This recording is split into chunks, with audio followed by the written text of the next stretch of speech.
어르신, 무엇을 도와드릴까요? 비에 젖은 낡은 점퍼의 노인이 은행 창구에 앉았습니다. 직원들의 차가운 시선이 그를 훑었지만 한소음만은 따뜻한 미소로 그를 맞았죠. 그녀는 전혀 몰랐습니다. 눈앞에 초라한 노인이 대한민국 최고 금융그룹 회장이라는 것을, 아들과의 결혼을 막으려고 자신을 시험하러 왔다는 것을, 그리고 무엇보다 이 만남이 천억대 자산가의 인생관을 완전히 뒤집어 놓을 거라는 것을, 실적보다 사람이 먼저라는 그녀의 신념이 냉혈한 재벌 회장의 얼어붙은 심장을 녹이는 순간 모든 것이 바뀌기 시작했습니다. 시작하기 전에 구독 부탁드립니다. 구독하시면 새 영상 가장 먼저 만나보실 수 있어요. 비가 내리는 오후 3시, 저는 건물 1층 로비 한편 소파에 깊숙이 몸을 묻고 있었습니다. 대리운전 기사를 부른 지 15분이 지났지만 빗길 탓인지 도착이 늦어지고 있었죠. 시간을 때우려 휴대폰을 꺼내다가도 금세 접어 넣었습니다. 대신 구두에 튄 빗방울 자국을 유심히 들여다보았어요. 검은 가죽 위에 번진 물 얼룩이 제각각 다른 모양을 그리고 있었습니다. 우산꽂이에서 흘러내리는 물방울이 대리석 바닥에 작은 웅덩이를 만들어가는 것도 묘하게 시선을 끌었죠. 한성은행 로비로 시선을 돌리니 오후 업무 시간 특유의 분주함이 펼쳐졌습니다. 번호표 전광판의 숫자가 무심하게 넘어갔고 직원들의 기계적인 인사말이 스피커처럼 울려 퍼졌어요. 누구는 서류를 들고 종종 걸음으로 움직였고 누구는 키오스크 앞에서 머뭇거렸습니다. 그때였죠. 대기석 끝자리에 앉아 계시던 노인 한 분이 의자에서 천천히 미끄러지듯 쓰러지기 시작했습니다. 처음엔 그저 피곤해서 자세를 바꾸시는 줄 알았습니다. 하지만 몸이 완전히 옆으로 기울어지면서 바닥으로 무너져 내렸어요. 주변 사람들이 하나둘 시선을 돌렸습니다.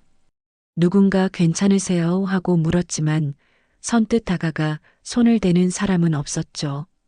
또 다른 사람이 119 불러야 하는 거 아니냐고 말했지만 실제로 전화기를 꺼내는 손길은 더뎠습니다. 모두가 서로의 눈치를 보며 한 발짝씩 뒤로 물러났어요. 그때 창구 안쪽에서 한 여직원이 뛰어나왔습니다. 한소은이라는 명찰이 흔들렸죠. 망설임 없이 노인 곁으로 달려간 그녀는 정장 재킷 안주머니에서 지갑형 응급키트를 꺼냈습니다. 일회용 장갑을 씌운 손이 빠르면서도 침착했어요. 먼저 노인의 맥박을 확인하고 기도가 막히지 않도록 고개를 살짝 젖혔습니다. 셔츠 첫 단추를 풀어 옷깃을 느슨하게 만들었죠. 김 대리님은 119 신고해 주세요. 박 대리님은 담요 가져다 주시고요. 창구 두 분은 대기 고객분들 안내 부탁드립니다. 목소리에는 떨림이 없었습니다. 주변 직원들이 그제야 정신을 차리고 각자 맡은 일을 시작했어요. 저는 유리병 너머에서 그 장면을 빤히 바라보았습니다. 입가에는 저도 모르게 냉소가 번졌죠. 쓸데없는 쇼라고 중얼거렸습니다. 그런데 이상했어요. 손끝이 저릿저릿 저려왔습니다. 마치 오래전 잊고 있던 무언가가 건드려진 것처럼요.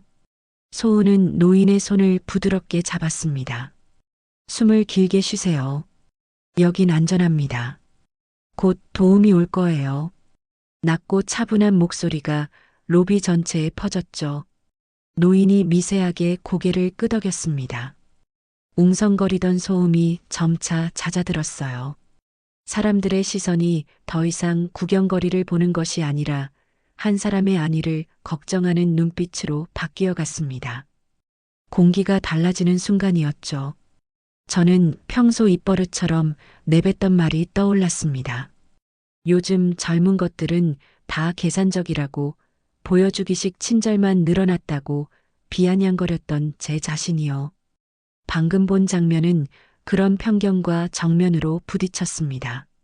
머릿속 어딘가에서 딱 하고 금이 가는 소리가 들렸어요. 작지만 분명한 균열이었죠. 119가 도착했습니다. 구급대원들이 들것을 가져왔지만 소은은 마지막까지 자리를 떠나지 않았어요. 노인의 상태를 차분히 설명했고 복용 중인 약 정보까지 메모해서 전달했습니다. 그리고는 노인이 들고 있던 장바구니를 비닐봉지에 담아 묶었죠. 이것도 함께 가져가 주세요. 어르신 거예요. 천천히 가세요. 저는 차창 너머로 구급차가 떠나는 모습을 배웅했습니다. 운전기사가 도착했다는 연락이 왔지만 바로 일어서지 못했어요. 차에 올라타면서도 창문을 끝까지 올리지 않았습니다. 빗방울이 얼굴에 튀었지만 그대로 두었죠. 귓가에는 아직도 그녀의 마지막 말이 맴돌았습니다. 천천히요. 그 짧은 단어가 이상하게도 오래오래 가슴속에 남아 있었습니다. 집무실로 돌아온 저는 평소처럼 일간 보고서를 펼쳤습니다. 빼곡히 적힌 숫자들이 눈앞을 스쳐 지나갔죠. 영업이익률, 대출 연체율, 예금 증가율. 모든 것이 완벽하게 정리되어 있었습니다. 그런데 한 장의 메모가 시선을 끌었어요. 한성은행 압구정 지점 민원 연건, 고객 칭찬 12건 한소은 관련. 펜을 돌리던 손이 멈췄습니다. 어제 로비에서 본 그 여직원의 이름이 또 나타난 거죠. 저녁 8시가 넘어 아들 서윤이 집무실 문을 두드렸습니다. 36살이 된 아들은 이제 회사에서도 제법 자리를 잡았죠. 평소보다 어깨가 곧게 펴진 모습이 뭔가 결심한 표정이었습니다. 서류 가방을 내려놓은 서윤이 제 앞에 섰어요. 눈빛이 단단했습니다. 아버지, 한소은 씨와 결혼 생각이 있습니다. 펜이 책상 위로 떨어졌습니다. 제가 잘못 들은 건가 싶어 서윤의 얼굴을 다시 봤죠. 진지한 표정에는 변함이 없었어요. 몸이 저절로 의자에서 일어났습니다. 목소리가 평소보다 반음 높아졌죠. 가문의 격이라는 게 있어. 언론에 노출되면 리스크도 크고 은행 창구 직원과 우리 집안이 어떻게 어울린다는 거냐? 논리적인 근거를 하나씩 늘어놓았지만 제 목소리는 점점 날카로워졌습니다. 서윤은 조용히 듣고만 있었어요. 그러다가 낮은 목소리로 한마디 던졌습니다. 아버지도 젊을 때 사랑하셨잖아요. 시선이 거실벽으로 향했습니다. 오래된 필름 카메라가 선반 위에 놓여 있었죠. 서윤이 그쪽을 흘깃봤습니다. 저도 모르게 그 옆에 놓인 흑백 사진을 바라봤어요. 젊은 시절의 제 모습과 흐릿하게 보이는 한 여인의 실루엣. 첫사랑이었죠. 가문의 반대로 포기해야 했던 사람이었습니다. 재빨리 사진을 서랍 속에 넣었지만 손등이 미세하게 떨렸습니다. 서윤은 아무 말 없이 집무실을 나갔어요. 문이 닫히는 소리가 유난히 크게 들렸죠. 혼자 남은 저는 창밖을 바라봤습니다. 도시의 불빛들이 숫자처럼 나열되어 있었어요. 나는 평생 얼마로 사람을 평가해 왔습니다. 독백이 입 밖으로 새어나왔죠. 그런데 이상했습니다. 어제 빗속 로비에서 본 그녀의 모습이 자꾸만 떠올랐어요. 노인의 손을 잡고 천천히 숨을 쉬라고 말하던 목소리, 망설임 없이 달려가던 뒷모습, 계산되지 않은 진심이 거기 있었습니다. 비서가 노크를 하고 들어왔습니다. 조심스럽게 추가 보고를 건넸죠. 그분에 대해 조금 알아봤습니다. 업계 평판이 특이하더군요. 실적은 평범하지만 민원 대응과 취약계층 고객 만족도가 매우 높습니다. 수치화하기 어려운 부분에서 탁월하다고 할까요? 수치화하기 어려운 부분. 그 말이 가슴에 작은 파문을 일으켰습니다. 제가 평생 신봉해온 원칙은 숫자가 완벽해야 한다는 것이었죠. 측정할 수 없으면 관리할 수 없고 관리할 수 없으면 개선할 수 없다고 믿어왔습니다. 그런데 지금 제 안에서 두 가지 목소리가 부딪히고 있었어요. 한쪽에서는 여전히 숫자와 효율을 외치고 있었습니다. 가문의 위신, 재산 규모, 사회적 지위, 모든 것을 계량화해서 판단해야 한다고요. 하지만 다른 한쪽에서는 작은 속삭임이 들렸죠. 사람이 먼저라는, 어제 그녀가 보여준 그 무언가가 진짜 가치 아니냐고. 책상 위에 놓인 보고서를 다시 펼쳤습니다. 고객 칭찬 12건이라는 숫자 뒤에 숨은 이야기들이 궁금해졌어요. 각각의 사연에는 어떤 온도가 담겨 있을까? 제가 놓치고 있던 것은 무엇일까? 손가락으로 그 숫자를 천천히 짚어봤습니다. 차가운 종이 위에 잉크가 어쩐지 따뜻하게 느껴지는 밤이었죠. 다음 날 아침 10시, 저는 의전도 없이 혼자 한성은행 압구정 지점을 찾았습니다. 검은색 세단 대신 회색 승용차를 직접 운전했죠. 유리문을 밀고 들어서자 에어컨 바람이 얼굴을 스쳤습니다. 아직 아무도 제 신분을 알아채지 못했어요. 평범한 고객처럼 대기석 구석에 앉았습니다. 노인 몇 분이 키오스크 앞에서 헤매고 계셨습니다.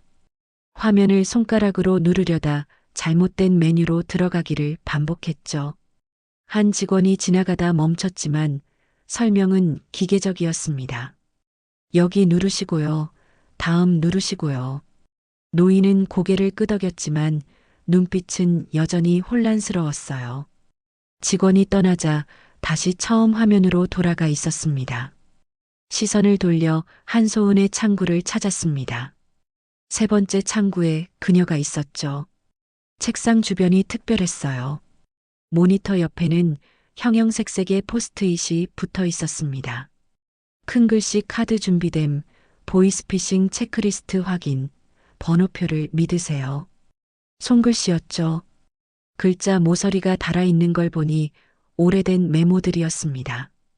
매일 보면서 마음에 새기는 듯 했어요. 지점장실에서 목소리가 흘러나왔습니다. 최기석이라는 명패가 보였죠. 문이 살짝 열려 있었는데 전화 통화 소리가 들렸습니다. VIP 고객 오시면 안내는 내가 직접 할 테니까. 감성팔이 그만하고 실적이나 제대로 챙겨. 수화기를 내려놓는 소리가 거칠었습니다. 잠시 후 지점장이 로비로 나왔어요. 양복깃을 매만지며 직원들을 훑어봤죠. 시선이 닿는 곳마다 긴장감이 돌았습니다. 그때 젊은 남직원이 소은에게 다가갔습니다. 명찰에는 박민재라고 적혀 있었어요. 손에는 종이컵 2개가 들려 있었죠. 지점장님, 오늘 특히 예민하신 것 같아요. 조심하세요. 작은 목소리로 속삭이며 커피 한 잔을 건넸습니다. 소은이 고맙다는 눈빛으로 받아들었어요. 잠깐의 미소가 오갔죠. 팀워크라기보다는 서로를 지켜주려는 작은 연대 같았습니다. 저는 일부러 창구를 옮겨 다니며 은행 서비스를 체험해 봤습니다. 첫 번째 창구 직원은 인사는 밝았지만 눈은 모니터에 고정되어 있었어요. 두 번째 직원은 설명이 빨라서 따라가기 힘들었죠. 매뉴얼대로 하는 친절이었습니다. 기계적이었어요. 마지막으로 소은의 창구로 갔습니다. 그녀는 제 얼굴을 보며 인사했어요. 눈빛이 따뜻했습니다. 서류를 건네자 글씨 크기를 먼저 확인했죠. 어르신, 이 서류 글씨가 작으신데 크게 인쇄해 드릴까요? 기다리지 않고 바로 프린터에서 큰 글씨 버전을 출력해 왔습니다. 설명할 때도 제 표정을 살피며 속도를 조절했어요. 이해했는지 확인하고 다음으로 넘어갔죠. 서두르지 않았습니다. 점심시간이 가까워지자 소은이 전화를 받았습니다. 어제 쓰러졌던 노인의 보호자였나 봅니다. 목소리가 들렸어요. 네, 어르신 퇴원 날짜가 정해지셨군요. 다행입니다. 그런데 요즘 병원비 환급 빙자한 금융사기가 많으니 조심하세요. 모르는 번호로 계좌번호 묻는 전화는 절대 받지 마시고요. 전화를 끊고 나서도 메모를 정리하는 모습이 보였습니다. 고객 카드에 뭔가를 추가로 적었죠. 실적에는 전혀 도움이 안 되는 일이었습니다. 숫자로 잡히지 않는 일이었어요. 제 머릿속에 생각이 스쳤습니다. 저건 실적이 안 잡히는 일이야. 그런데 이상했어요. 그 사실이 오히려 더 큰 가치처럼 느껴졌습니다. 효율과 숫자만 따지던 제 기준이 흔들리는 순간이었죠. 창밖으로 햇빛이 비스듬히 들어왔습니다. 소은의 책상이 포스트잇이 반짝였어요. 번호표를 믿으세요라는 글자가 유독 선명하게 보였습니다. 집무실로 돌아온 저는 책상에 앉아 오전의 경험을 되새겼습니다. 번호표를 믿으세요라는 글씨가 머릿속에 맴돌았죠. 그때 비서가 들어왔습니다. 손에는 태블릿이 들려 있었어요. 화면을 제 앞에 놓으며 조심스럽게 말을 꺼냈습니다. 회장님, 압구정 지점 내부 결제 라인을 확인해 봤습니다. 흥미로운 점이 있더군요. 화면에는 전자결제 시스템 캡처 화면이 떴습니다. 일부는 의도적으로 가려져 있었지만 패턴은 명확했어요. 지점장 최종 승인이라는 도장이 수십 개 찍혀 있었습니다. 대출 심사, 수수료 조정, 고객 민원 처리까지 모든 결정의 끝에는 최기석의 이름이 있었죠. 손가락으로 화면을 확대했습니다. 한소은이 기한한 문서들도 보였어요. 취약계층 수수료 면제 요청, 고령 고객 특별관리 제한. 대부분 반려되어 있었습니다. 반려 사유란에는 수익성 부족, 업무 효율 저하라는 문구가 반복됐죠. 직접 보겠습니다. 제 입에서 나온 말에 비서가 놀란 표정을 지었습니다. 하지만 이미 결심은 굳어졌어요. 숫자 뒤에 숨은 진실을 확인해야 했습니다. 그런데 문제가 있었죠. 제 얼굴은 이미 언론에 여러 번 노출됐습니다. 그대로 가면 즉시 들통날 게 뻔했어요. 들키지 않으려면 신분을 감춰야겠군요. 비서가 고개를 갸웃거렸지만 더는 묻지 않았습니다. 저녁이 되자 집으로 돌아왔어요.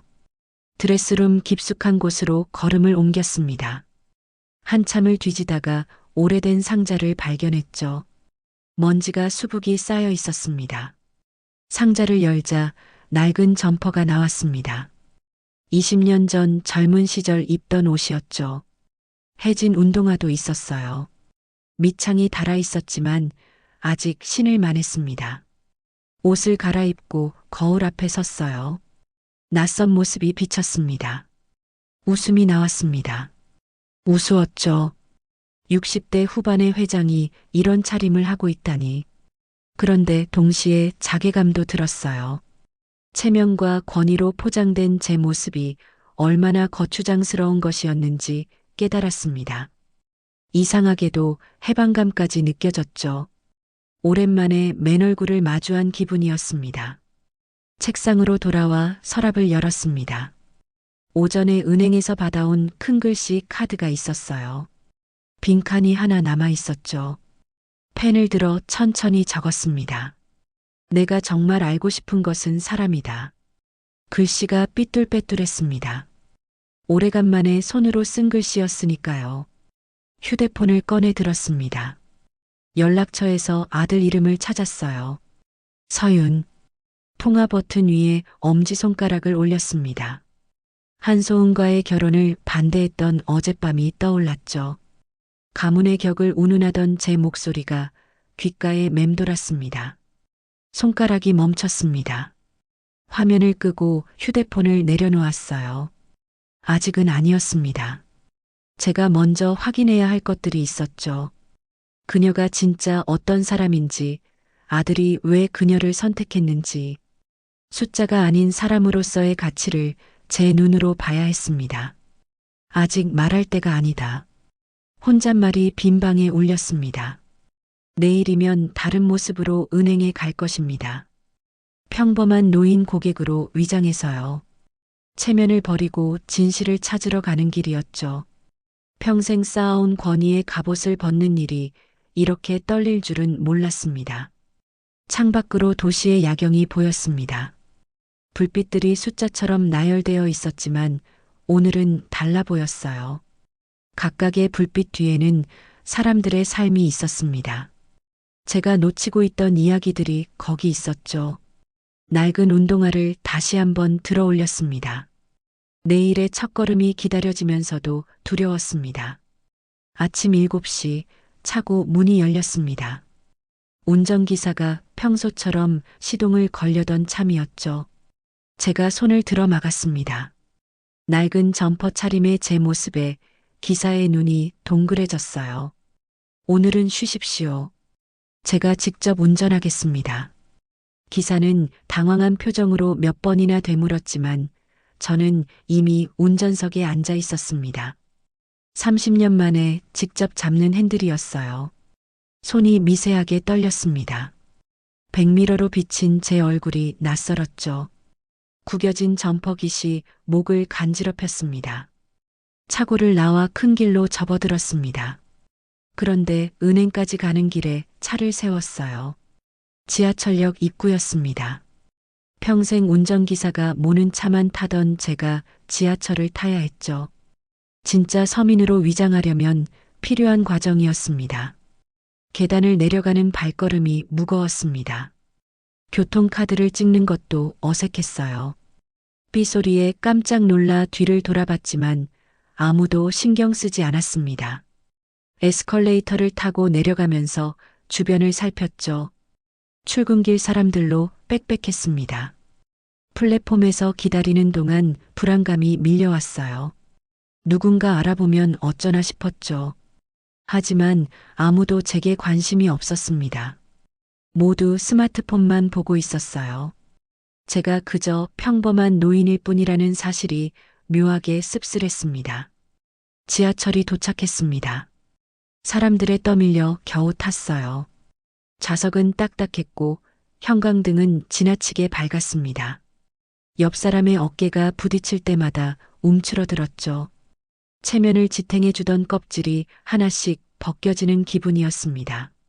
사회적 지위 없이 맨몸으로 세상과 부딪히는 추위가 느껴졌어요. 압구정역에서 내렸습니다. 은행 앞 편의점에 들어갔죠. 1,000원짜리 커피를 사면서 일부러 동전을 떨어뜨렸습니다. 허둥지둥 줍는 연기를 미리 연습하는 거였어요.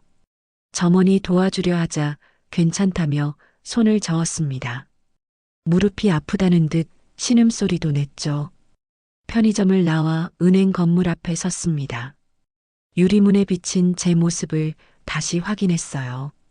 해진 운동화, 구겨진 바지, 낡은 점퍼, 완벽한 서민 노인이었습니다. 그런데 손잡이를 잡는 순간 망설여졌어요. 정말 이래야 하나? 내가 뭘 하고 있는 거지? 자문자답이 입 밖으로 새어나왔습니다. 60대 후반의 대기업 회장이 이런 연극을 해야 할 이유가 있을까요? 그냥 돌아가서 보고서로 확인하면 되는 일 아닌가? 합리적인 생각들이 발목을 잡았습니다. 하지만 머릿속에는 어제 본 장면이 떠올랐어요. 번호표를 믿으세요라는 손글씨, 큰 글씨 카드를 나눠주던 손길, 실적에 잡히지 않는 전화 한 통. 그리고 무엇보다 아들의 눈빛이 선명했습니다. 아버지도 사랑하셨잖아요. 그 한마디가 가슴을 찔렀죠. 어제의 그녀가 진짜인지 확인하고 싶었습니다. 보여주기 위한 친절인지 아니면 진심인지, 계산된 행동인지 본능적인 선의인지, 숫자로는 절대 알 수 없는 것들이었죠.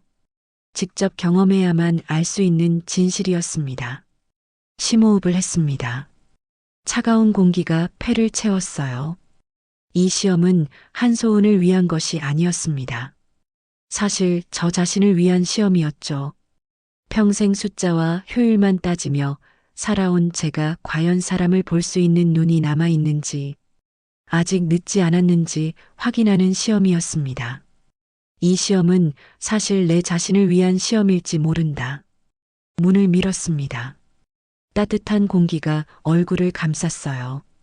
발걸음은 여전히 무거웠지만 이제 돌아갈 수 없었습니다. 번호표 발급기 앞에 섰죠. 떨리는 손으로 버튼을 눌렀습니다. 삐소리와 함께 종이가 나왔어요. 번호는 43번. 평범한 노인 고객의 하루가 시작되는 순간이었습니다. 대기석에 앉아 번호를 기다렸습니다. 주변을 둘러보니 저처럼 나이 든 분들이 많았어요. 다들 조용히 앉아 전광판만 바라보고 있었죠. 저는 일부러 가방을 뒤적이며 오래된 통장을 꺼냈습니다. 모서리가 닳고 때가 탄 통장이었어요. 30년 전 처음 개설했던 계좌였죠. 첫 번째 창구로 불렸습니다. 젊은 남직원이었어요. 제가 통장을 내밀자 눈썹을 찌푸렸습니다. 이렇게 오래된 통장은 처음 본다는 표정이었죠. 설명을 해달라고 했더니 한숨부터 나왔습니다. 컴퓨터 화면만 보며 기계적으로 답했어요. 제가 다시 물어도 똑같은 말만 반복했죠. 두 번째 창구도 비슷했습니다. 직원은 친절한 미소를 지었지만 시선은 계속 시계를 향했어요. 점심시간이 가까워진다는 신호였죠. 서류 작성을 도와달라고 했더니 그냥 여기 서명만 하시면 된다며 서둘렀습니다. 제가 천천히 쓰려 하자 발을 동동 굴렸어요. 마침내 세 번째 창구, 한소은에게 차례가 왔습니다. 저는 일부러 더 굽은 자세로 걸어갔어요. 의자에 앉으며 낮은 신음을 냈죠. 소은이 제 얼굴을 보며 인사했습니다. 어서 오세요, 어르신. 무엇을 도와드릴까요? 목소리가 차분했습니다. 제가 낡은 통장을 내밀자 표정 변화가 없었어요. 오히려 조심스럽게 받아들었죠. 통장을 펼쳐보더니 바로 말했습니다. 글씨가 많이 흐려졌네요. 제가 크게 인쇄해서 보여드릴게요. 기다리지 않고 프린터로 갔습니다. 돌아올 때는 큰 글씨로 인쇄한 거래 내역을 들고 있었어요. 종이를 제 앞에 놓으며 한 줄씩 짚어가며 설명했습니다. 제가 고개를 갸웃거리자 다시 처음부터 천천히 설명했죠. 서명을 해야 하는 부분이 나왔습니다. 저는 일부러 손을 떨었어요. 펜이 삐뚤빼뚤 움직였죠. 소은이 부드럽게 말했습니다. 천천히 하세요. 선 따라가시면 돼요. 제가 종이를 잡고 있을게요. 정말로 종이 끝을 살짝 잡아주었습니다. 제가 쓰는 속도에 맞춰 기다렸어요. 다 쓴 후에는 잘 쓰셨다며 미소를 지었죠. 형식적인 칭찬이 아니었습니다. 눈빛에 진심이 담겨 있었어요. 시험을 더 해보기로 했습니다. 같은 질문을 3번 반복했어요. 방금 설명한 내용을 또 물었죠. 보통이라면 짜증이 날 만한 상황이었습니다. 하지만 소은은 매번 처음 설명하는 것처럼 답했어요. 목소리 톤도 변하지 않았습니다. 이 금액이 맞나요? 3만 원이었나? 5만 원이었나? 헷갈리는 척하며 통장을 다시 내밀었습니다. 소은이 확인해 주었어요. 3만 원 맞습니다. 혹시 제가 잘못 봤을 수도 있으니 다시 한번 확인할게요. 자기 실수일 수도 있다는 말에 놀랐습니다. 고객을 탓하지 않고 먼저 자신을 의심하는 태도였죠. 안내 데스크에서 가져온 돋보기를 건네며 함께 확인하자고 했습니다. 대기 고객들이 늘어나기 시작했어요. 뒤에서 기침 소리가 들렸습니다. 빨리 끝내라는 무언의 압박이었죠. 소은이 잠시 뒤를 돌아봤습니다. 죄송합니다. 조금만 기다려주세요. 곧 끝날 거예요. 정중하면서도 단호했습니다. 다시 제게 돌아와 말했어요. 어르신, 서두르지 마세요. 천천히 확인하시면 됩니다. 손등에 뭔가 따뜻한 것이 닿았습니다. 소은이 가져온 담요였어요. 에어컨 바람이 새다며 무릎에 덮어주었죠. 그 순간 제 안에서 뭔가가 무너졌습니다. 시험하려던 마음이 부끄러워졌어요. 마지막으로 소은이 물었습니다. 어르신, 혹시 휴대폰 글씨가 작아서 불편하신 건 없으세요? 제가 크게 바꿔드릴 수 있어요. 핸드폰을 꺼내 보여드렸습니다. 소은이 능숙하게 설정을 바꿨어요. 글씨가 커졌을 뿐만 아니라 바탕화면에 은행 콜센터 바로가기 아이콘까지 만들어 주었습니다. 필요하실 때 바로 전화하실 수 있게요. 사기 전화 조심하시고요. 자리를 일어서려는데 소은이 뭔가를 쥐어주었습니다. 박하사탕이었어요. 날씨가 건조해요. 목 관리하시고 가시는 길 조심하세요. 작은 사탕 하나가 손바닥에서 따뜻하게 느껴졌습니다. 평생 받아본 수많은 선물보다 이 작은 온기가 더 크게 다가왔어요. 진심은 크기가 아니라 온도라는 걸 깨달은 순간이었습니다. 점심시간이 가까워졌습니다. 직원들이 교대로 자리를 비우기 시작했어요. 저는 대기석으로 돌아와 앉았지만 완전히 나가지는 않았습니다. 구석 자리에서 은행 안 풍경을 계속 지켜봤죠. 소은과 민재가 휴게실 쪽으로 걸어가는 게 보였습니다. 문이 완전히 닫히지 않아 대화 소리가 흘러나왔어요. 내일 VIP 고객이 또 오신대요. 지점장님이 벌써부터 난리예요. 민재의 목소리였습니다. 한숨 섞인 말투였죠. 소은이 답했어요. 그래도 번호표 순서는 지켜야죠. 모든 고객이 평등하게 대우받아야 해요. 이상주의적인 말이지만 목소리는 단단했습니다. 민재가 작게 웃었어요. 소은 씨는 정말 원칙주의자네요. 근데 현실은 그렇지 않잖아요. 두 사람이 휴게실에서 나왔습니다. 제가 있는 걸 발견한 소은이 먼저 다가왔어요. 무릎을 살짝 구부려 눈높이를 맞추었죠. 어르신, 아직 계셨네요. 불편하신 건 없으세요? 괜찮다고 손을 저었습니다. 소은이 물병을 하나 가져다 주었어요. 목마르실까 봐요. 천천히 드세요. 작은 배려였지만 자연스러웠습니다. 계산된 친절이 아니라 몸에 밴 습관 같았어요. 오후가 되자 대기석에 놓인 몇 분이 더 오셨습니다. 그중 한 분이 큰 글씨 카드를 들고 헤매고 있었어요.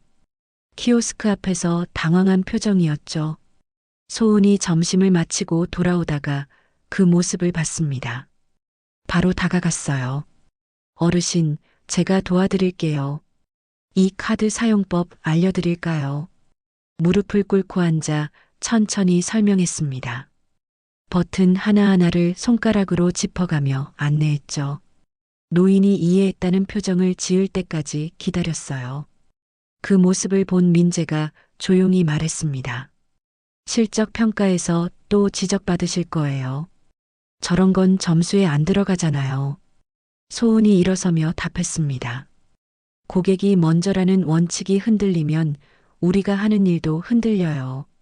숫자만 쫓다가 사람을 잃으면 무슨 의미가 있을까요? 그 말에 저는 움찔했습니다. 평생 숫자만 쫓아온 제 모습이 거울처럼 비쳤으니까요. 원칙을 입으로만 떠들어온 제가 부끄러웠어요. 진짜 원칙은 이익과 충돌할 때도 지키는 것이었는데 저는 늘 이익을 선택했었죠. 그때 지점장 기석이 로비에 나타났습니다. 양복을 빳빳하게 차려입은 모습이었어요. 직원들을 한 명씩 훑어봤죠. 시선이 닿는 곳마다 긴장이 감돌았습니다. 소은의 자리에서 멈췄어요. 한 대리, 잠깐 보자. 차가운 목소리였습니다.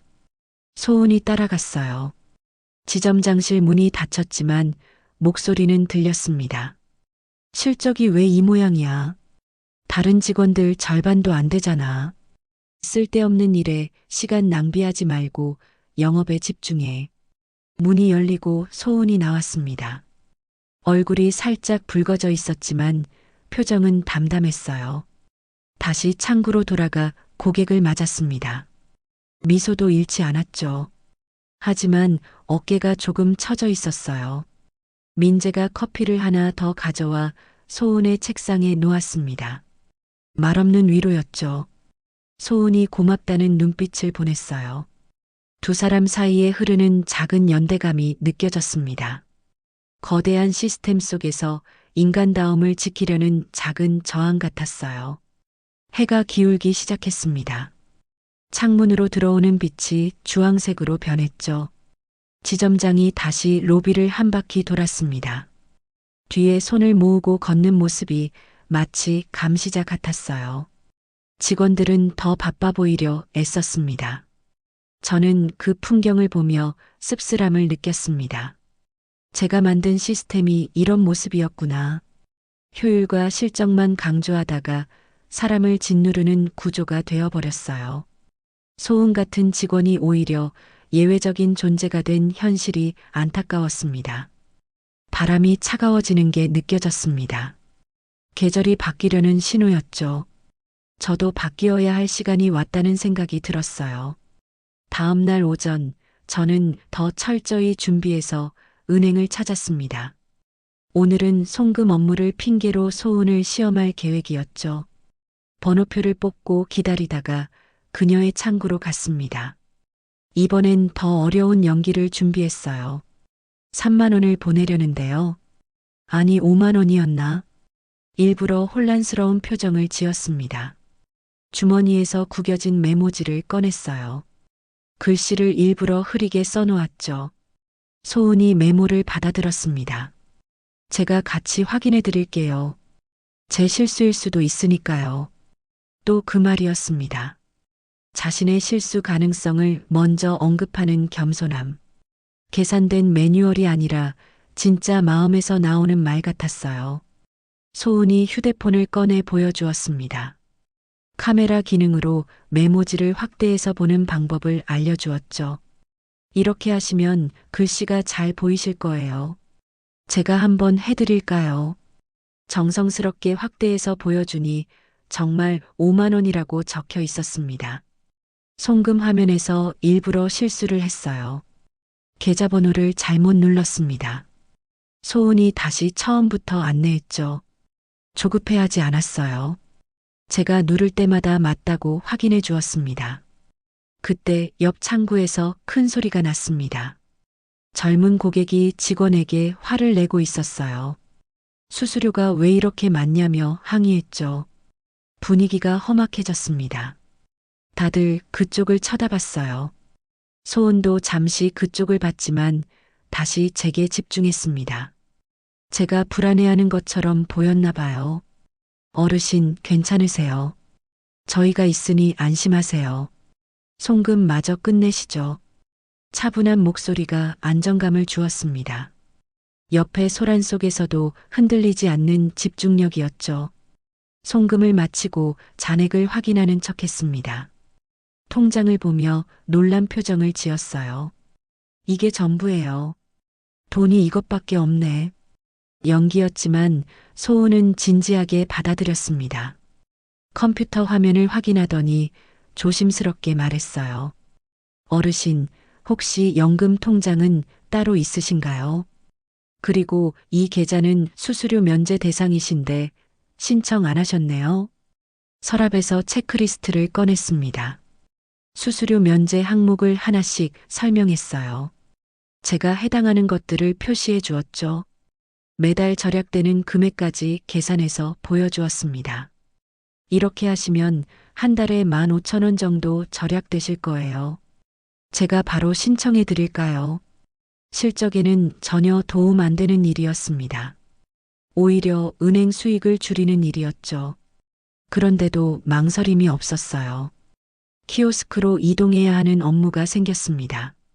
제가 일어서려 하자 소은이 먼저 일어났어요. 제가 같이 가드릴게요. 혼자 하시기 불편하실 수 있어요. 키오스크 앞에서 큰 버튼 모드로 전환하는 법을 보여주었습니다. 화면이 단순해지고 글씨가 커졌어요. 제가 직접 해보겠다고 하자 옆에서 지켜봐 주었습니다. 잘하고 계세요. 이제 확인 버튼만 누르시면 돼요. 성공했을 때 함께 기뻐해 주었습니다. 형식적인 칭찬이 아니었어요. 진짜로 제가 해낸 것을 축하하는 표정이었죠. 은행을 나서려는데 소은이 뭔가를 들고 쫓아왔습니다. 우산이었어요. 어르신, 오늘 오후에 비 온다고 해요. 우산 가져가세요. 은행 비품 우산이었습니다. 로고가 크게 박혀 있었죠. 빌려드리는 거예요. 다음에 오실 때 돌려주셔도 되고 그냥 가지셔도 돼요. 길 조심히 가세요. 문을 나서며 뒤를 돌아봤습니다. 소은은 이미 다음 고객을 맞이하고 있었어요. 우산을 든 제 손이 떨렸습니다. 시험하려던 마음이 완전히 무너졌어요. 이 작은 우산 하나에 담긴 배려가 제 평생의 신념을 흔들었습니다. 숫자로는 측정할 수 없는 가치, 그것이 바로 이런 것이었구나. 하늘을 올려다봤어요. 정말로 먹구름이 몰려오고 있었습니다. 소은의 세심함에 다시 한번 놀랐죠. 내가 할 수 있겠구먼. 키오스크에서 성공했을 때 제가 한 말이 떠올랐습니다. 작은 성취감이었지만 진짜였어요. 누군가 곁에서 믿어주고 기다려준다는 것, 그것만으로도 사람은 해낼 수 있는 용기를 얻는다는 걸 깨달았습니다. 아침 10시가 가까워지자 은행 안 분위기가 달라졌습니다. 지점장의 방송이 울려 퍼졌어요. 전 직원 주목. 10시에 VIP 고객이 내점하십니다. 각별히 유의하시기 바랍니다. 목소리에 긴장감이 묻어났습니다. 직원들이 서둘러 자리를 정돈했어요. 넥타이를 고쳐매고 책상 위를 정리했죠. 평소와는 다른 경직된 공기가 흘렀습니다. 정각 10시 검은색 벤츠가 은행 앞에 멈췄습니다. 뒷좌석에서 60대 중반의 남자가 내렸어요. 박무성이라는 사람이었죠. 고급 양복이 번들거렸고 손목의 시계가 유난히 반짝였습니다. 은행 문을 열고 들어서자 지점장이 거의 뛰다시피 나왔어요. 박 사장님, 어서 오십시오. 허리를 90도로 굽혔습니다. 과도한 인사였죠. 지점장이 소은을 가리키며 말했어요. 한대리, 내가 박 사장님 모셔. 즉시 안내하라는 눈빛이었습니다. 그때 저는 일부러 창구에 앉았어요. 소은 앞에 있던 의자였죠. 통장 정리 좀 더 해주세요. 아까 빠진 게 있는 것 같아서요. 일부러 천천히 통장을 꺼냈습니다. 주변의 시선이 느껴졌어요. 몇몇 직원이 수군거렸죠.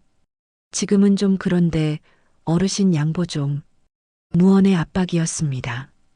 소은이 잠시 망설였습니다. 지점장과 저 사이를 번갈아 봤어요. 그러다가 단호하게 입을 열었죠. 지금 제 고객이 먼저입니다. 또렷한 목소리였습니다. 로비가 순간 조용해졌어요. 지점장의 얼굴이 붉어졌습니다. 눈썹이 위로 치켜 올라갔죠. 하지만 VIP 앞이라 대놓고 화를 낼 수는 없었어요. 소은이 박무성에게 돌아가 정중히 말했습니다. 박 사장님 죄송합니다. 전문 담당자인 박민재 대리가 곧 안내해 드릴 겁니다. 잠시만 기다려 주세요. 침착하면서도 예의 바른 태도였어요. 박무성이 코웃음을 쳤습니다. 그러나 더 이상 항의하지는 않았죠. 민재가 황급히 달려와 VIP를 모시고 갔습니다. 소은이 다시 제게 돌아왔어요. 표정에는 변화가 없었지만 손가락이 미세하게 떨리고 있었습니다. 방금의 선택이 쉽지 않았다는 증거였죠. 어르신, 통장 정리해 드릴게요. 천천히 확인하시면서 말씀해 주세요.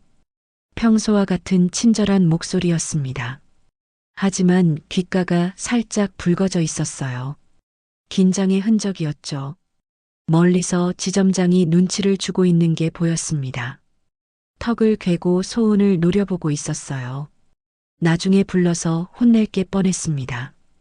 그런데도 소은은 집중해서 제 업무를 처리했어요. 민재가 난감한 표정으로 서류를 들고 왔습니다. VIP 관련 서류였나 봅니다. 하지만 소은이 저와 업무 중이라 기다려야 했죠. 발을 동동 굴렸지만 어쩔 수 없었습니다. 로비가 웅성거렸습니다. 다른 고객들도 무슨 일인지 쳐다봤어요. 누군가 속삭였습니다. 저 직원 대단하네. VIP보다 일반 고객을 먼저. 또 다른 사람이 말했죠. 나중에 혼날 텐데. 저는 마음속에서 무언가 딸깍하고 맞춰지는 소리를 들었습니다. 기계처럼 정확한 소리였어요. 이것이 진짜 원칙이구나. 압력 앞에서도 흔들리지 않는 신념. 제가 평생 말로만 떠들던 그것을 소은은 행동으로 보여주고 있었습니다. 창밖을 보니 비가 그치고 있었습니다. 구름 사이로 햇빛이 새어나왔어요. 유리창에 비친 빛이 번들거렸죠. 소은의 얼굴에도 빛이 닿았습니다. 땀방울이 이마에 맺혀 있었지만 표정은 담담했어요. 업무를 마치고 일어섰습니다. 소은이 인사했죠. 안녕히 가세요. 조심히 들어가시고요. 평범한 인사였지만 오늘따라 다르게 들렸습니다. 저 선택은 쉽지 않다는 걸 아는 나이가 되었으니까요. 권력과 돈 앞에서 원칙을 지킨다는 것. 그것이 얼마나 어려운 일인지 제가 누구보다 잘 알았습니다. 제 표정에 처음으로 완만한 미소가 번졌습니다. 진짜를 만난 기쁨이었을까요? 아니면 제가 잃어버렸던 것을 다시 발견한 안도감이었을까요? 어쨌든 오늘 저는 확신했습니다. 이 사람은 진짜라고. 오후 2시가 되자 은행 안이 술렁이기 시작했습니다. 직원들이 모여서 수군거렸어요. 무슨 일인가 싶어 귀를 기울였더니 수수료 누락 사고가 터졌다는 말이 들렸습니다. 금액은 수천만 원대라고 했죠. 억 단위는 아니었지만 작은 지점에서는 큰 사고였습니다. 지점장이 회의실로 직원들을 불러 모았습니다. 유리문 너머로 붉어진 얼굴이 보였어요. 목소리가 로비까지 울렸습니다. 왜 확인 안 했어? 누가 결제했어? 이런 기본적인 실수를 하다니. 책상을 내리치는 소리가 났습니다. 직원들은 고개를 숙이고 있었죠. 아무도 대답하지 못했어요. 사실 최종 승인은 지점장 본인이 했을 텐데 그 사실을 지적할 용기가 있는 사람은 없었습니다. 소은이 조심스럽게 손을 들었습니다. 떨리는 목소리로 말했어요. 제 결제 라인은 아닙니다만 확인해 보니 최종 승인은. 말을 끝내기도 전에 지점장이 소리쳤습니다. 말대답이야. 내가 뭘 안다고 나서는 거야. 날카로운 목소리에 회의실이 얼어붙었습니다. 소은의 얼굴이 창백해졌어요. 그러나 굴복하지 않았죠. 고객에게 불편을 드린 것이 우선입니다. 책임 소재는 나중에 따져도. 지점장의 눈이 번뜩였습니다. 의자에서 벌떡 일어났어요. 그래. 내가 그렇게 고객이 중요하다면 이건 내가 처리해. 사과도 내가 하고 재처리도 내가 해. 명백한 책임 전가였습니다. 자기 실수를 부하 직원에게 떠넘기는 거였죠. 민재가 뭔가 말하려 했지만 지점장의 눈빛에 입을 다물었어요. 다른 직원들도 마찬가지였습니다. 침묵이 공모가 되는 순간이었죠. 저는 멀찍이 서서 그 장면을 지켜봤습니다. 손에 쥔 사탕 봉지가 구겨졌어요. 아침에 소은이 준 박하사탕이었죠. 제 시험이 이런 결과를 낳은 건 아닐까 하는 불안감이 밀려왔습니다. VIP보다 저를 먼저 응대한 것 때문에 미운 털이 박힌 건 아닐까요? 회의실 문이 열리고 직원들이 나왔습니다. 소은의 어깨가 축 처져 있었어요. 그래도 표정은 담담했죠. 창구로 돌아가 묵묵히 일을 시작했습니다. 저녁 5시 영업 종료 시간이 되자 지점장이 전 직원에게 공지했습니다. 오늘 수수료 사고건 한소은 대리가 전담해서 처리합니다. 해당 고객 사과와 재처리 모두요. 공개적인 망신이었습니다. 다들 소은을 안쓰럽게 바라봤지만 아무도 나서지 못했어요. 권력 앞에서 정의는 무력했습니다. 소은이 전화기를 들었습니다. VIP 고객에게 사과 전화를 거는 것 같았어요. 목소리가 작게 들렸죠. 네, 저희 은행의 실수입니다. 죄송합니다. 내일 아침 일찍 찾아뵙고 정정해 드리겠습니다. 은행의 책임이라고만 말했습니다. 자신의 탓이라고 하지 않았어요. 그 균형감이 인상적이었죠. 전화를 끊은 후 소은은 빈 로비 의자에 앉았습니다. 두 손으로 눈두덩을 눌렀어요. 지친 기색이 역력했죠. 저는 문 손잡이에 손을 올렸습니다. 들어가서 위로하고 싶었어요. 제가 대기업 회장이라고, 이 모든 걸 바로잡을 수 있다고 밝히고 싶었습니다. 하지만 발이 떨어지지 않았어요. 정체를 밝히면 상황이 더 복잡해질 것 같았습니다. 제 체면과 계산이 발목을 잡았죠. 그리고 이상하게 자존심도 깎이는 기분이었어요. 위장한 자신이 부끄러웠고 동시에 무력한 자신이 초라했습니다. 밖으로 나와 담배를 찾았습니다. 오래전에 끊었는데 갑자기 피우고 싶어졌어요. 주머니를 뒤적거리다가 멈췄죠. 대신 차가운 공기를 깊게 들이마셨습니다. 내가 만든 시험 때문에 저 아이가 상처를 입었나? 독백이 입 밖으로 새어나왔습니다. 죄책감이 가슴을 짓눌렀어요. 선의로 시작한 일이 누군가에게 해가 될 수 있다는 사실을 뒤늦게 깨달았죠.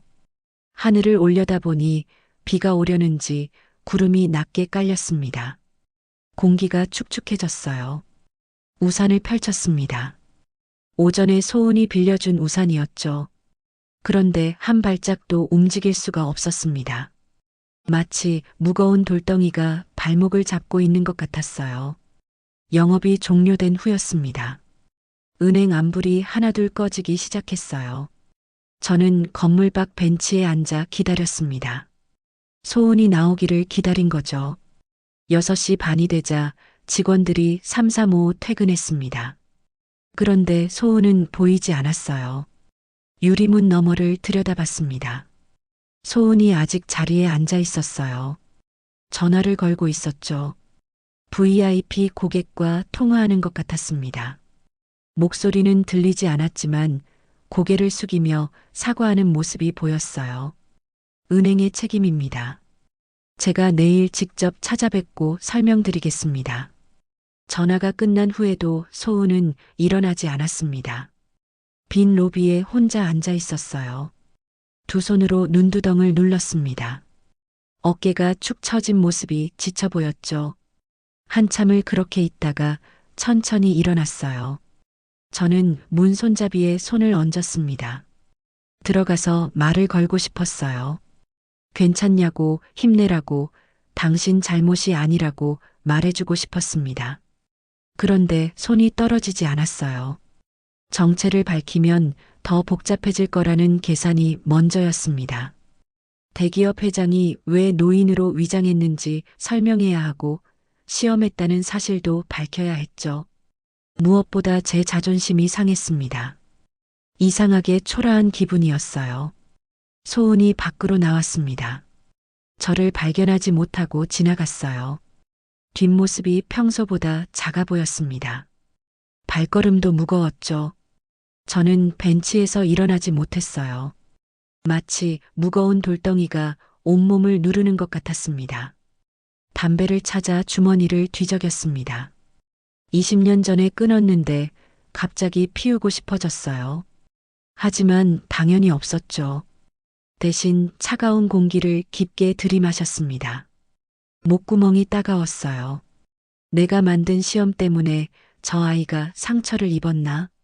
죄책감이 밀려왔습니다. 선의로 시작한 일이 누군가에게 해가 되었어요. 제가 평생 만들어온 시스템이 얼마나 많은 사람을 짓눌렀을까요? 효율과 실적만 강조하던 제 경영 철학이 현장에서는 이런 모습이었습니다.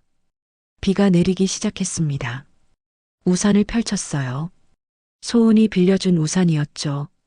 빗방울이 우산을 때리는 소리가 유난히 크게 들렸습니다. 그런데 발이 떨어지지 않았어요.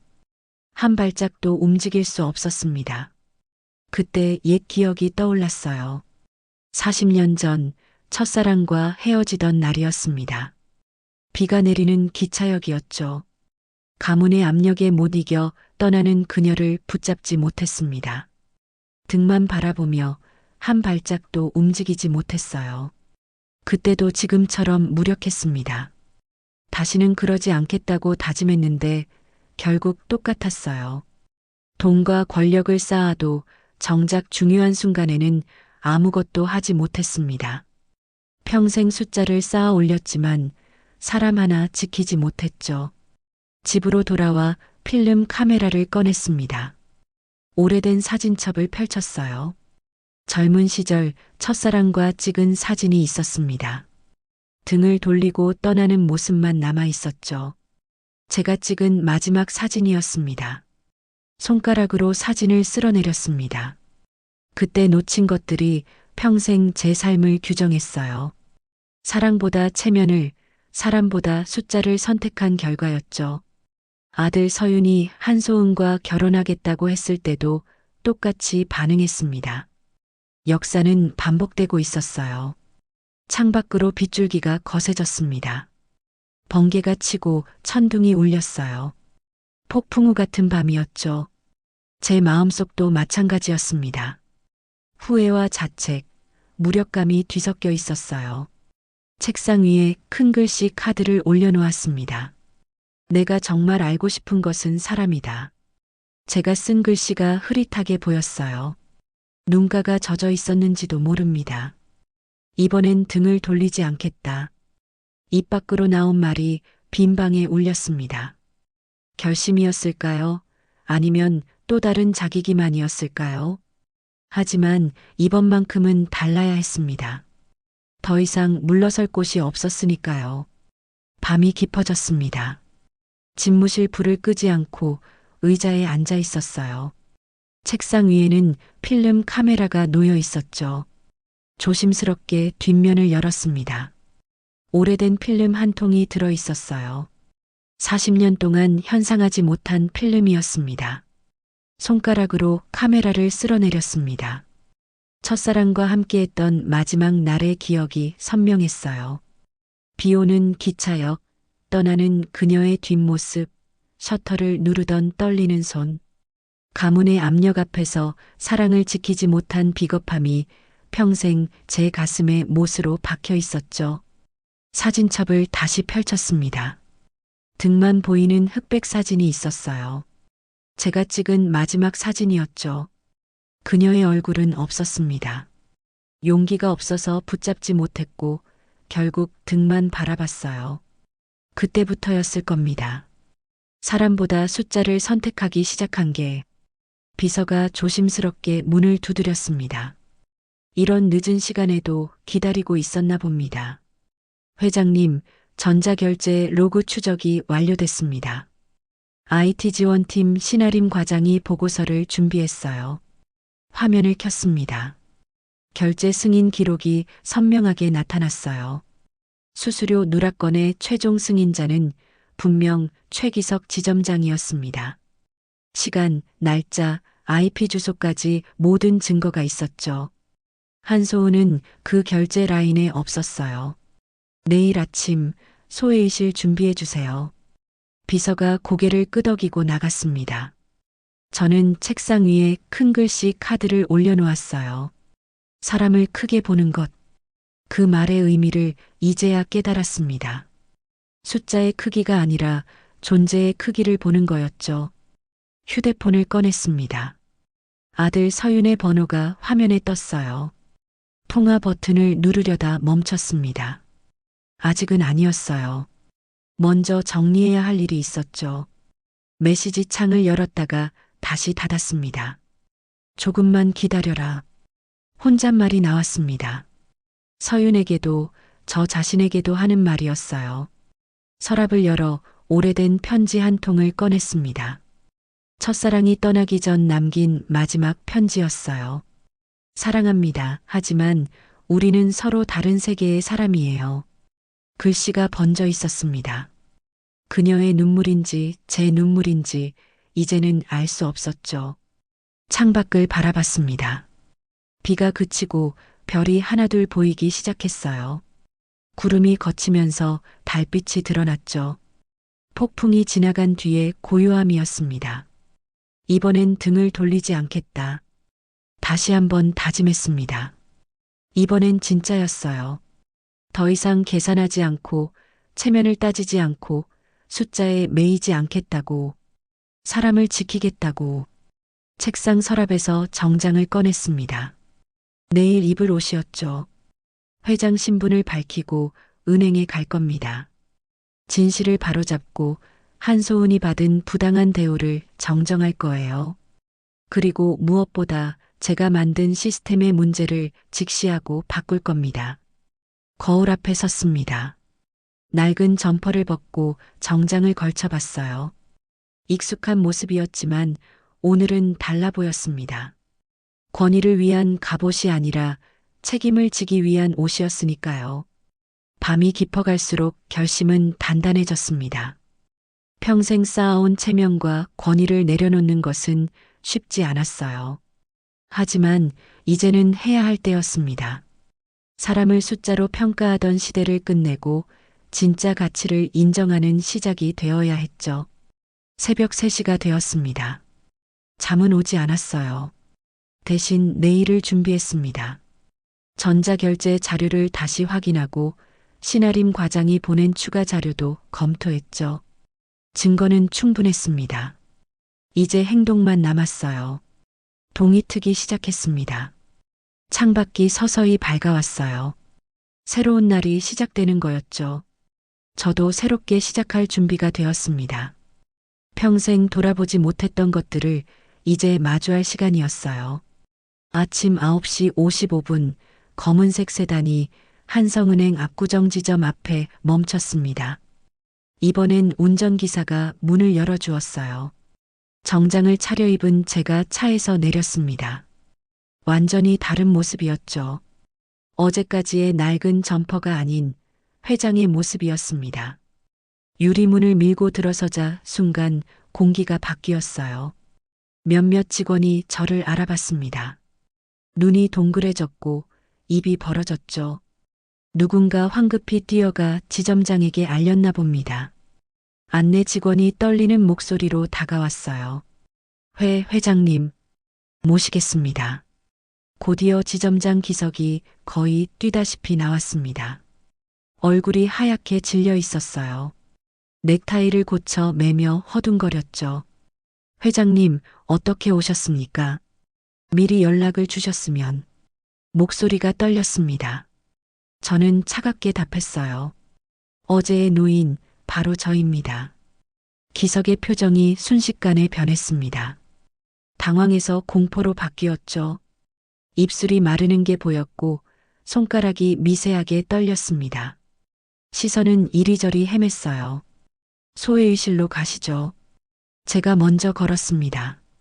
기석이 뒤따라왔지만 발걸음이 무거워 보였어요. 회의실 문을 닫자 저는 가방에서 태블릿을 꺼냈습니다. 비서가 준비한 자료였죠. 화면을 테이블 위에 놓았습니다. 전자결제 시스템의 로그 기록이 선명하게 보였어요. 수수료 누락건의 결제 과정이 시간순으로 정리되어 있었죠. 맨 아래에는 최종 승인자 최기석이라는 이름과 도장이 찍혀 있었습니다. 최종 승인은 당신이 했습니다. 낮고 단호한 목소리였어요. 기석이 변명하려 했습니다. 그건 실무자가 잘못 올린 것을 제가 미처 확인을 말을 끝내지 못했습니다. 제가 손을 들어 막았으니까요.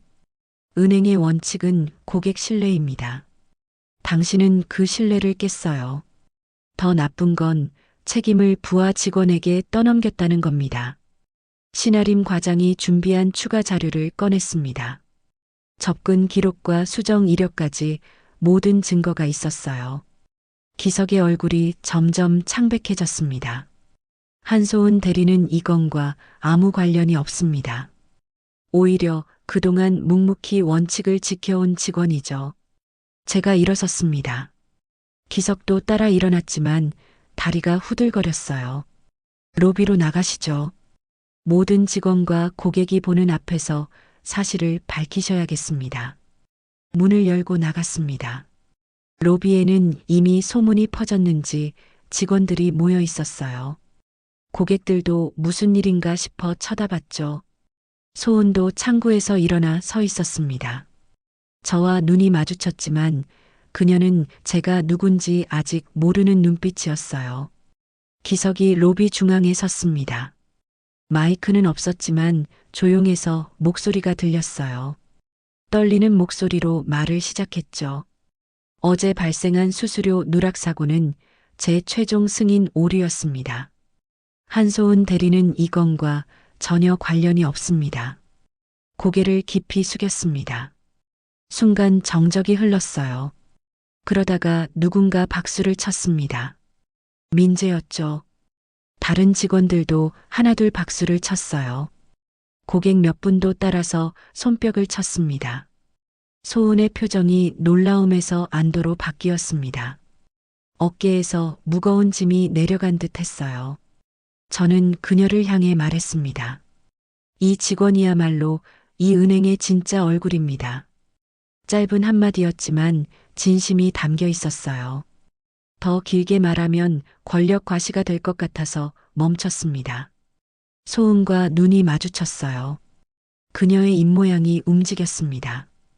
감사합니다. 소리는 들리지 않았지만 마음은 전해졌어요. 돌아서려는데 큰 글씨 카드가 보였습니다. 안내 데스크 위에 놓여 있었죠. 저는 주머니에서 제 카드를 꺼내 조용히 그 옆에 놓았어요. 내가 정말 알고 싶은 것은 사람이다. 제 글씨가 적혀 있는 카드였습니다. 비서가 다가와 속삭였어요. 예치금 이동권은 어떻게 하시겠습니까? 저는 고개를 저었습니다. 괜찮습니다. 지켜볼 곳이 하나 더 남았으니까요. 은행을 나서며 뒤를 돌아봤습니다. 소은이 다시 창구로 돌아가 고객을 맞고 있었어요. 평소와 같은 모습이었지만 표정이 한결 밝아 보였죠. 원칙이 지켜진 작은 승리였습니다. 은행을 나와 차에 오르려던 순간 뒤에서 발소리가 들렸습니다. 돌아보니 소은이 뛰어오고 있었어요. 숨이 살짝 찬 모습이었죠. 회장님, 잠시만요. 처음으로 제 정체를 알고 부르는 호칭이었습니다. 그녀의 눈에는 놀라움과 감사가 섞여 있었어요. 하지만 더 중요한 뭔가가 있는 표정이었죠. 어제까지 오셨던 어르신이 회장님이셨군요. 휴대폰 설정 바꿔드린 거 기억하세요. 제가 고개를 끄덕였습니다. 소은이 미소를 지었어요. 콜센터 바로가기 아이콘 잘 쓰고 계신가요? 주머니에서 휴대폰을 꺼냈습니다. 바탕화면에는 정말로 그 아이콘이 있었죠. 큼지막한 글씨로 은행 콜센터라고 적혀 있었습니다. 소은이 조용히 말했어요. 고객이 먼저라는 말, 사실 제 스스로에게 매일 하던 다짐이었어요. 힘들 때마다 되새기는 원칙이었죠. 오늘 그 원칙이 지켜져서 정말 기쁩니다. 그녀의 목소리에는 떨림이 없었습니다. 당당했어요. 저는 정중하게 답했습니다. 제가 오히려 배웠습니다. 숫자가 아닌 사람을 보는 법을요. 소은이 고개를 살짝 숙여 인사하고 돌아갔습니다. 뛰지 않고 천천히 걸어가는 뒷모습이 편안해 보였어요. 무거운 짐을 내려놓은 사람의 걸음이었죠. 차에 타자 비서가 보고했습니다. 지점장 최기석은 본사 인사위원회에 회부될 예정입니다. 한소은 대리는 고객 서비스 우수 직원으로 표창 추천했습니다. 저는 창밖을 보며 고개를 끄덕였습니다. 그리고 덧붙였어요. 시스템도 바꿔야 합니다. 실적 위주가 아닌 고객 중심 평가 체계로요. 신아림 과장과 TF팀을 구성해 주세요. 오후가 되자 은행 본사 대회의실에 간부들이 모였습니다. 제가 직접 주재하는 긴급 회의였죠. 모두들 긴장한 표정이었어요. 오늘부터 평가 기준이 바뀝니다. 숫자만 보지 말고 사람을 보세요. 고객 만족도, 취약계층 지원, 직원 간 협력, 이런 것들이 새로운 기준입니다. 몇몇이 우려스러운 표정을 지었습니다. 수익성은 어떻게 하냐는 무언의 질문이었죠. 제가 단호하게 말했어요. 단기 수익에 연연하다가 장기 신뢰를 잃으면 결국 모든 걸 잃습니다. 압구정 지점의 한소은 대리를 보세요. 실적은 평범하지만 고객 충성도는 최고입니다. 회의가 끝나고 집무실로 돌아왔습니다. 책상 위에는 아들 서윤이 보낸 메시지가 있었어요. 아버지, 오늘 은행에서 있었던 일 들었습니다. 자랑스럽습니다. 전화를 걸었습니다. 서윤이 바로 받았어요. 오늘 저녁 한소은 씨와 함께 집에 와라. 상견례를 하자. 전화 너머로 서윤의 놀란 숨소리가 들렸습니다. 그리고 이어진 감사하다는 말. 저도 미소를 지었어요. 저녁 7시 집 거실에 서윤과 소은이 나란히 앉아 있었습니다. 소은은 은행에서와는 다른 모습이었어요. 편안한 옷차림이었지만 단정했죠. 눈빛은 여전히 맑았습니다. 아버님, 오늘 일 정말 감사드립니다. 소은이 정중하게 인사했습니다. 저는 고개를 저었어요. 제가 감사해야죠. 덕분에 제가 놓치고 있던 것들을 다시 볼 수 있었으니까요. 서윤이 놀란 표정으로 저를 봤습니다. 평소에 제가 아니었으니까요. 저는 오래된 사진첩을 꺼냈습니다. 40년 전 저도 사랑했던 사람이 있었습니다. 하지만 가문이니 체면이니 하는 것들 때문에 놓쳤죠. 너희는 그러지 말기를 바란다. 소은이 조심스럽게 말했습니다. 저희가 잘 지켜나가겠습니다. 숫자보다 사람을, 체면보다 진심을 선택하며 살겠습니다. 그 말에 저는 확신했습니다. 이 두 사람은 제가 걸었던 길과는 다른 길을 걸을 거라고, 더 나은 선택을 할 거라고. 창밖으로 별이 빛나고 있었습니다. 비가 개고 난 뒤에 맑은 하늘이었죠. 저는 처음으로 마음이 가벼워진 것을 느꼈습니다. 평생 짊어지고 있던 무거운 갑옷을 벗은 기분이었어요. 오늘 나는 숫자가 아닌 사람을 크게 보았다. 마지막 독백이 마음속에 울렸습니다. 늦었지만 이제라도 깨달아서 다행이었어요. 앞으로 남은 시간은 사람을 위해 쓸 것입니다. 진짜 가치를 위해 살 것입니다. 저녁 7시 한남동 한식당 프라이빗 룸에 온기가 가득했습니다. 나무 탁자 위에는 소박한 한정식이 차려져 있었어요. 화려하지 않았지만 정성이 느껴지는 상차림이었죠. 서윤과 소은이 나란히 앉아 있었고 저는 그들을 마주보고 있었습니다. 서윤이 조심스럽게 말을 꺼냈어요. 아버지, 지난 며칠 동안 은행에 다니신 거죠? 제가 고개를 끄덕였습니다. 부끄러움과 자부심이 동시에 느껴졌어요. 위장해서 간 것은 옳지 않았을지도 모릅니다. 하지만 덕분에 진짜 중요한 것을 보게 되었어요. 소은이 부드럽게 웃으며 말했습니다. 고객이 먼저라는 말, 사실 제 스스로에게 하던 말이에요. 힘들 때마다 되새기는 다짐이죠. 실적 압박이 심할 때도, 상사에게 혼날 때도 그 원칙만은 지키려고 했습니다. 그 말에 저는 묘한 감동을 느꼈습니다. 제가 평생 입으로만 외치던 원칙을 이 젊은이는 행동으로 실천하고 있었으니까요. 휴대폰을 꺼내 바탕화면을 보여주었습니다. 콜센터 바로가기 큰 아이콘이 선명하게 보였어요. 소은이 놀란 표정으로 저를 봤습니다. 아직도 그대로 두고 계셨네요. 그녀의 눈가에 미소가 번졌어요. 저는 진지하게 답했습니다. 이 아이콘을 볼 때마다 생각납니다. 작은 배려가 얼마나 큰 힘이 되는지. 숫자로는 절대 측정할 수 없는 가치가 있다는 걸요. 서윤이 감격한 표정으로 소은의 손을 잡았습니다. 두 사람의 눈빛에 사랑이 가득했어요. 제가 놓쳤던 것, 40년 전 포기했던 것이 거기 있었습니다. 가문을 지키는 일보다 사람을 지키는 일이 더 어렵더군요. 제 고백에 두 사람이 놀랐습니다. 평생 가문과 체면을 최우선으로 여기던 제가 한 말이었으니까요. 저는 계속했습니다. 하지만 이제 알았습니다. 진짜 가문의 품격은 재산이나 지위가 아니라 사람을 대하는 태도에서 나온다는 것을요. 소은이 정중하게 고개를 숙였습니다. 저도 배우겠습니다. 아버님처럼 잘못을 인정하고 바꿀 수 있는 용기를요. 그 말에 서윤이 덧붙였어요. 저희가 아버님보다 더 나은 선택을 하며 살겠습니다. 실수해도 괜찮으니 사람을 먼저 생각하는 삶을 살겠습니다. 식사가 끝날 무렵 창밖으로 시선을 돌렸습니다. 비가 완전히 개고 별이 하나둘 보이기 시작했어요. 며칠 전 비 오는 로비에서 시작된 여정이 이렇게 마무리되는구나 싶었죠. 그때 소은이 가방에서 뭔가를 꺼냈습니다. 큰 글씨 카드였어요. 빈칸에 글씨가 적혀 있었죠. 사람이 먼저입니다. 이건 제 신념이에요. 아버님이 남기신 카드를 보고 저도 적어봤습니다. 제가 남긴 내가 정말 알고 싶은 것은 사람이다와 나란히 놓인 두 카드를 보며 미소를 지었습니다.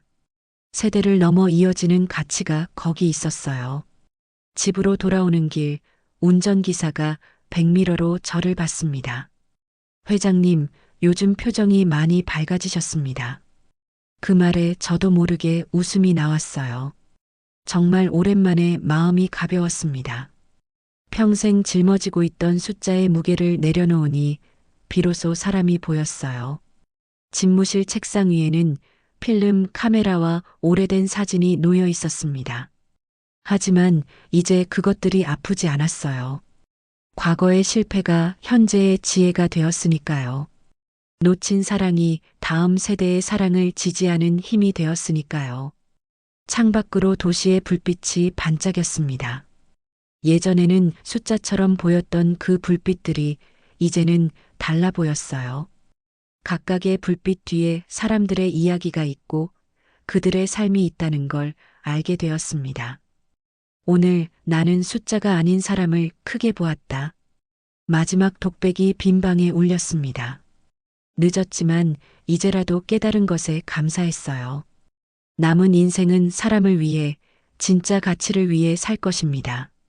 그것이 제가 할 수 있는 최선의 선택이자 가장 옳은 길이라는 걸 이제는 확신합니다. 오늘의 이야기 어떠셨나요? 이 사연에 대해서 하고 싶은 말씀이 있으시면 여러분의 생각을 댓글로 편하게 나눠주세요. 오늘도 행복한 하루 되세요. 청금 같은 사연이었습니다.